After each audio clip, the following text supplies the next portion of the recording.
This is the Angel Connect podcast series, episode number 20. What are the best practices as well as practical application for having a successful exit? In this interview by Hall Martin with the officers of Best Fit Capital, you'll learn the answer to both those questions.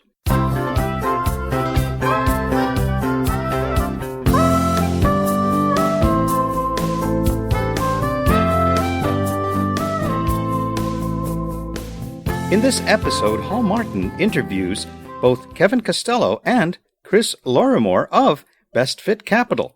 Best Fit Capital happens to be an entity that specializes in investor exits.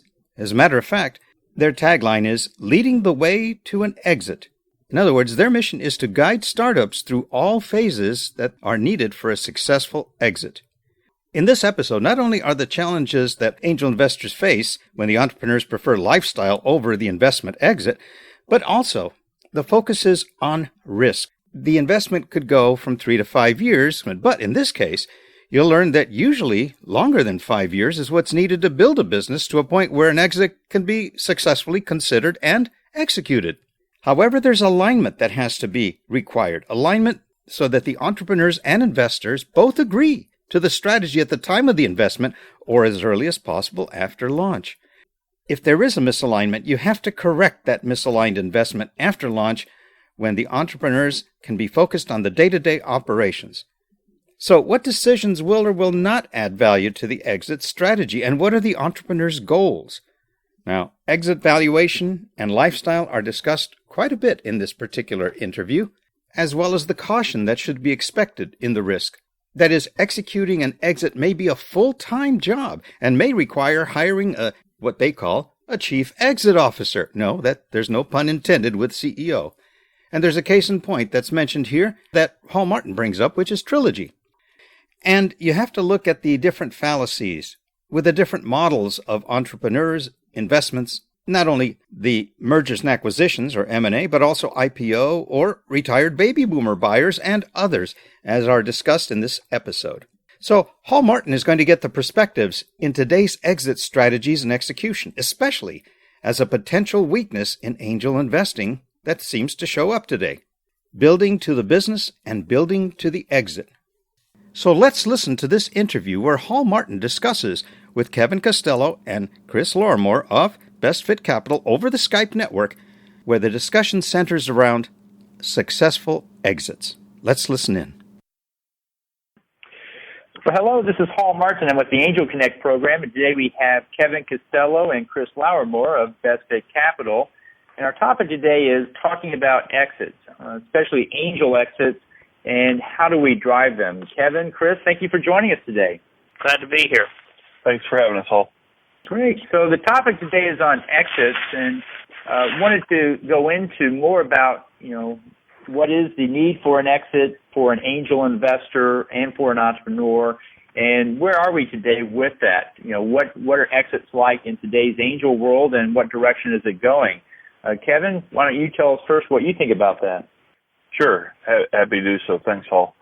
What we're seeing in the angel world right now is that hold times seem to be increasing. The years of 3 to 5 years and we can get out seem to be coming 6 years, 8 years, 10 years in some of these deals where you just keep looking for an exit and nothing seems to be happening. And the reality we all know for us as investors is that as that time goes out further and further, it's harder and harder to get a reasonable return in this class. So I think the biggest thing that we're seeing is just this increase in the hold time on the investments. And why are exits taking so long? When I started angel investing 10 years ago, the mantra was that you want 3 to 5 times your money in 3 to 5 years. But as you said, there's 6, 8, 10 years or more now where they're in these deals. Why is it now taking so much longer? And my sense about that is because there isn't anybody in the interaction that's focused on building the exit. The entrepreneur looks for the money. The investor says, yeah, it sounds like an interesting business to be in.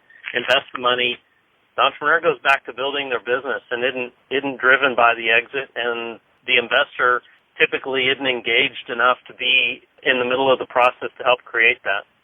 Well, I know from my experience that I've seen many an entrepreneur come into the room and talk about how this is going to be a rocket to the moon and come join on board. It's going to be a lot of fun. And then 18, 24 months later, they come back and say, well, it's not quite the rocket we thought it was going to be, but boy, it's a nice business for the three of us over here. But yet there's no real good exit strategy then for the investors because it's turned into a lifestyle business. Have you guys ever seen that? Sure. I think we all have a concern, right, about ending up in a business that becomes lifestyle. It's paying a decent salary for the founders, but there's no obvious path to return for the investors. And there are various things we can try to do to minimize those risks, both in terms of being upfront and trying to establish what the exit intent of the founding group is, to some extent around how we structure deals and what sort of protective provisions and other kinds of terms that we can build into deals. But I think the most important factor is how engaged are we in the company, and are we providing enough strategic interaction to keep a focus on the exit? And are we understanding that we probably have to bring that focus into the company? They're busy building the company. I think many times we have to be strategically working to make sure that we're also helping them to build the exit. And those are not necessarily the same thing.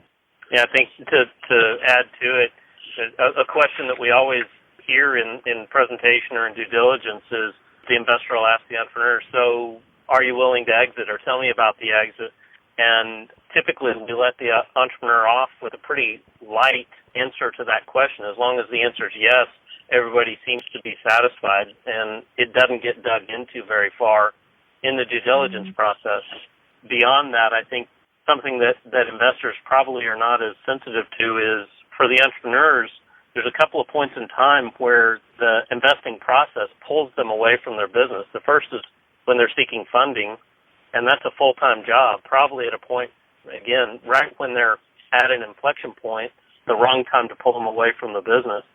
The second time I think that happens is when you start talking about the exit, that the planning an exit and executing an exit is a whole another full-time job right at the point where the business, if you are exiting, you want the emphasis of the entrepreneur to be on the business, not on something outside of that. Well, every entrepreneur I know comes in and, they're going to sell to Google in 5 years, if not sooner, to Microsoft. And no one ever tells me, I plan to be here for 10 years. Oh, no, we'll be done. We'll be finished long before that. But the reality is that everybody, it takes longer than 5 years to grow a business to the size you can really sell it.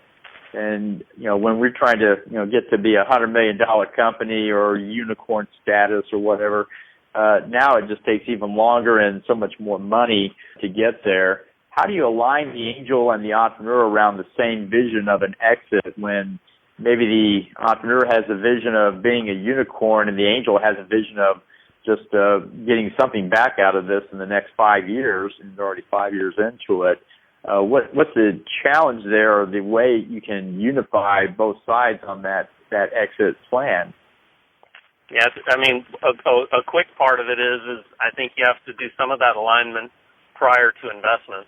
If the angel isn't interested in a path that is going to be a unicorn, which we all understand takes a lot longer than you hope it will, probably also implies multiple rounds of investment, which oftentimes for the early investor means an awful lot of dilution. I think part of the question that you have to ask yourself as an investor at that point is, do I want to be on that ride or not? And understand the implications. It probably means participating in the multiple rounds of funding. It is just a different ride than, to use the stereotypical term that you talked about earlier, of 3 to 5x in 3 to 5 years. So what can angels do before they write the check? How do you get set for a good exit before the money goes in? Yeah, Hall, I think you nailed it when you talked about alignment. So I think you have to begin to define some basic goals around exits that the entrepreneur and the investor are all in agreement on. Are we looking to be a $200 million company? Are we looking to be a unicorn? Are we looking to be something smaller? We know that the statistics say that 85% of all mergers and acquisitions happen at less than $50 million, and the median price is $15 million in the U.S. So one of the things I think we all have to realize in the ecosystem is as we begin to lay exit plans, goals, et cetera, that are going to substantially exceed the $50 million mark, the further out that path we go, the more of an outlier we have to create. And so I think it's about understanding the investors that want the risk and the entrepreneurs that want the risk to try to build companies that are that size, and the ones that are looking at it saying, I'm happy to sell in that, $15 to $50 million range and have a great return for the investors and a win for the entrepreneur and create some financial freedom for another generation of entrepreneurs. I think that alignment discussion has got to begin to happen at the investment phase so that the right investors and the right entrepreneurs are on the same ride going to the same place. Well, how can you structure these deals so that we're all aligned and going toward the same exit there as well? Everybody wants equity in these deals, and that only pays out when you have an exit event, you go public, or have an M&A event. How do you set these deals up so you get alignment? I think, as to reiterate Kevin's point, the easiest time to do it is at the point of investment or as early as possible after investment. The expectations probably, not that they necessarily begin to diverge, but human nature begins to say, if you got 8 people involved, you might begin to have 6 different answers to the question of when do you want to exit or what kind of exit do you want. The longer you go, the sooner you have the conversation, I think, the better chance you have for alignment. I think you can, beyond that, you can talk about putting covenants into the agreement, participating in the board, things like that to give for the investor to have a say in that. It seems like trying to correct a misaligned investment after the fact is always going to be a lot messier than doing it beforehand. Right. Well, I've talked to entrepreneurs in a exit committee format where we're trying to get a strategy going, and found the entrepreneurs to be, very distracted with day-to-day operations. They weren't all often thinking about the strategic implications or taking long-term planning, and so just the daily busyness seems to overwhelm the entrepreneur, and because they've got to get that product out, they've got to get that payment in, and that consumes most of their day. What do you do with that? I think that's a great question, Hall, and you're implying the key point, which is the exit strategy. When you want to exit, how big that exit needs to be, who you want to exit to, what drives the valuation in that type of exit. Those are all factors that can actually change the strategic business decisions that ought to be being made. If the goal is to maximize the exit rather than to follow what may seem like a logical or reasonable business decision, when we begin to put that exit lens over the top of business strategy, you begin to realize that decision you are making may be logical, but it's actually not going to add value to the exit value itself, what we can do on a liquidity event. And I think that we have to know, is from the entrepreneur side, we have to recognize that we're focused entirely on growing the business. We have to have somebody constantly reminding us to keep that lens in mind. And on the investor side, I think we have to recognize that we probably have to be willing to be constantly driving that discussion on how does this impact exit? What's our plan? Who are we going to? Does this help us or hurt us as it relates to the people that we think are going to buy us? And ultimately, there's probably far more work there than a lot of passive angels really are interested in having to do. And I think oftentimes it's even more work than the management team, the executive team of the entrepreneurial entity has in place. Oftentimes I think those entities are running so lean that when you talk about adding, hey, it's a full-time job to go create the exit, go execute a transaction, that oftentimes there's not somebody inside the company who has the additional bandwidth to go do that. So I think it takes somebody outside of, oftentimes it takes someone outside of the existing structure to go help with that. We actually talk all about the idea that there probably is a place to have a chief exit officer. Not that it necessarily becomes a formal place on the org chart, but there needs to be somebody that really is what they're bringing to every discussion. Well, that's a kind of a mind shift. I remember a company here in Austin back in the 90s called Trilogy, who really did have a focus on exits. They were going to sell to IBM, and every decision was passed through the lens of how will this impact our exit by IBM? Will it make it go faster or more lucrative, or will it slow it down and make it less lucrative? And everything was passed through that. But, most people aren't running their company that way. They're really running it around their passion for the customer, or their passion for the space, or whatever cause that they're going with. And, of course, that's great. But how do you balance out the two? The passion for the customer and the service versus the passion to give an exit back to the investor and, for everybody in that case. I think for me, it goes back to, you sort of have to go to the beginning. At the point in time that you take investment, the entrepreneur has to understand there's got to be an exit event. And the question really becomes given that, you should begin with the end in mind, to borrow a phrase, and understand that all of your decisions at least have to include being looked through the lens of, okay, so what does this do to our exit? Our contention that you need to begin building the exit alongside building the company, because ultimately that's what you're going to have to do. And if you're going to maximize or optimize that exit or maximize the returns, you need to be making decisions all along the way that build that exit. So we end up talking about building the exit while you're building the company. Well, most exit slides and entrepreneur slide decks are really no more than visionary statements. They put a few comparables up there. Google bought this company for 10x revenue, therefore I'm going to be bought for the same thing. But nobody really has any sense that Google would do that, or what they would pay for it, or what those numbers might look like 3 or 4 years from now. And therefore, since we cannot really know the answer, we're not going to try and find the answer. What's the fallacy in that? Well, I think that for me, the fallacy is if you take into consideration that increasingly there's more money spent on M&A than there is on R&D. Essentially, companies are buying their R&D through mergers and acquisitions. The acquiring company typically doesn't want some of the things that, again, logically you would say, as an organization, we have to build this. If that's not what they're going to buy, then there's not much value in adding it. And an illustration for us is in a company that both Kevin and I are invested in.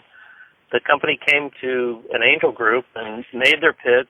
They were at an inflection point saying, we've got our product ready. We want to develop a sales team to blow out our sales, grow revenue, because we're going to sell on a multiple of revenue or on a multiple of EBITDA either way.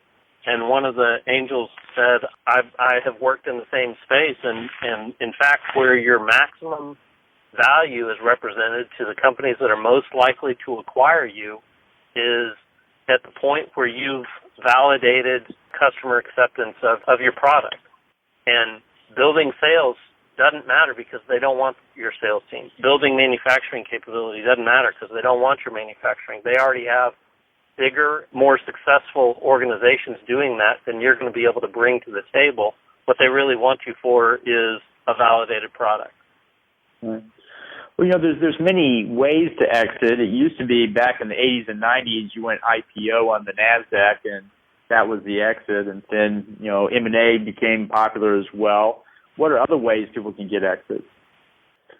Sure, that's a great question, Hall. So you're seeing a number of things. One of the ones that most of us should be familiar with, is through a private equity or financial buyer that wants to acquire the company and put more capital behind it and drive it to the next level of growth.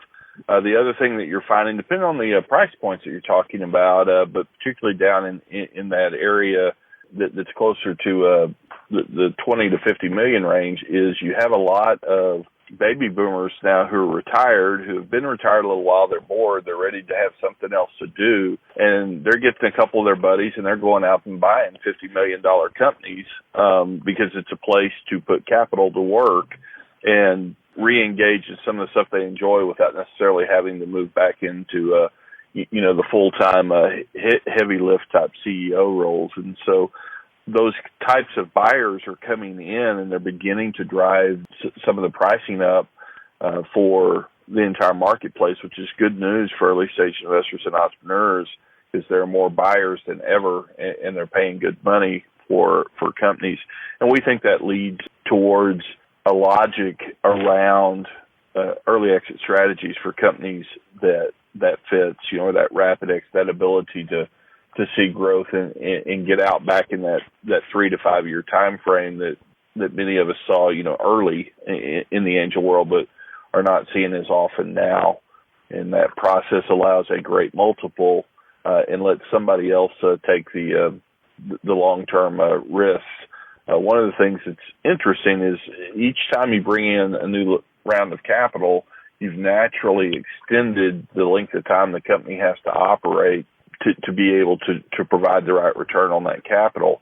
We have not been able to identify any risk that goes down over time. So every time we take a next round of capital as investors and as entrepreneurs, we need to understand we just added another layer of risk into what we're doing. Well, I once had a VC ask me, do angels ever do down rounds? And I said, well, yeah, I think, but why do you ask? He said as a VC, he often had people come in with $5 million of revenue, but they had never had a down round, and now they were worth $65 million. And there was a disconnect somewhere along the way with all the up rounds, no down rounds, that the valuation then just goes way out of control. And so if you ever have a down round, that can really hurt. Are you saying you should have down rounds along the way to give the exit a proper alignment? I don't think any of us ever want to see a down round. Certainly not suggesting. I think that's what ought to be happening. What I am trying to say is I think that as you increase the number of rounds, you have the opportunity for those kinds of distortions to come into the marketplace versus if you're looking at an intentional exit strategy and you're looking to try to minimize the time that it takes to do that around the specific set of goals in terms of what you want that exit to look like, then you can begin to make decisions that minimize how many rounds you have to take and therefore minimize, how many valuations like that you're out there having to go through in the round, and you're minimizing that dilution for everybody. Well, I know at every stage of fundraising, past seed, of course, you have the opportunity to sell the company instead of raise funding to grow it. When should an entrepreneur sell the company rather than take more money to grow it? It's a great question. I think the first question that the entrepreneur needs to have a handle on is, what's the entrepreneur's goal for the company? What's the goal for all of the relevant stakeholders? And let's just say those are investors that have 10% or more of the company, or founders that have that amount of company. Each company will define that stakeholder pool slightly differently. But what are the goals of those people for the company? And one answer to your question is they should sell it at the earliest time that all those goals get met, unless there's a compelling reason to say they should hang on longer. Well, that's a good point. Once they meet their goals, they should go ahead and sell it. I think some entrepreneurs set a dollar figure, and they're just waiting for the dollar figure. Should they hold out for the dollar figure, or should they just go for when they've actually accomplished the goals? How do you balance those two? For me, I think the potential weakness of a dollar figure, and I think we've all run into entrepreneurs, successful ones and as well as unsuccessful ones, that are holding out for a dollar figure. And maybe that's driven by ego, maybe it's driven by a specific need. But I think we'd all also understand that a $100 million exit takes 15 years might not be much better a return than a $20 million exit in 3. Right? There's a set of math that equates those things, but the whole point is if you include the value of time, an earlier exit at a lower dollar figure can mean the same economic impact. And Hall, I think one of the great points that you're making as we talk about how do we deal with this as angels is if we begin to have some of these, to Chris's point, both time and money-based goals, we can begin to change our screening. I remember talking to an entrepreneur and ask about their goal for the company. Their answer was, I expect to cash a $100 million check personally. Okay, that's a great goal. Obviously drives towards a specific size acquisition and company type, et cetera, that is going to be outside of the path that most angel investors want to be on. And so I think by doing a better job of having some of these conversations early, we actually can drive better deal flow that better fits different classes of investor and what their time and risk and capital tolerances are. Well, that's a great point, too. How do we balance all of this going forward? What else can the investor do once they find that they're in this deal? The deal is already set, the checks have already been written, and we're 5 years down the path. What should they do at that point? Boy, a bunch of investors are asking that question of themselves, me included, right? Well, it's tough because I discovered from my own experience that I'd write the check, it's a rocket to the moon. 2 years later, it's not the rocket we thought it was. And then they want to talk about dividending your money out. And then they come up with some number around 20% return or 30% return. But, for the risk of taking the risk of potentially losing all your money, 20, 30% return really doesn't cover it. But, the local NASDAQ is not doing so well. And so, 30% is probably better than what you could have gotten otherwise. But I'm thinking 2X and 3X, and they're thinking 20 and 30%. So after the checks are written, it's really hard to negotiate returns of monies and so forth in that format. What else can the angel do? I think you're asking a great question, Hall. And, to the lower end, you get to places, some investments where it's like, how much of my capital can I get back off the table and hope to be able to put back to work and maybe just get to break even. But in the ones that still have a real potential, I think it is about recognizing if you don't see that the team has been actively engaged in moving this forward, you're probably going to have to get actively involved in doing that, whether it's as one of the investors is there, whether it's through your board representative, or whether it's through beginning to find a group of professionals to come in and partner with you to do that. But I think there has to be an intentional drive by the investors to let the entrepreneurs know, hey, if you're not focused on this, we're going to focus on it, and we're going to bring people in to focus on it and get this moving. You don't have to understand the return curve very far out to begin to understand that the multiples have to get so high, to Chris's point, at 15 to 20 years, 15 years, you're needing well over 20x to get the same return as 3x and 5.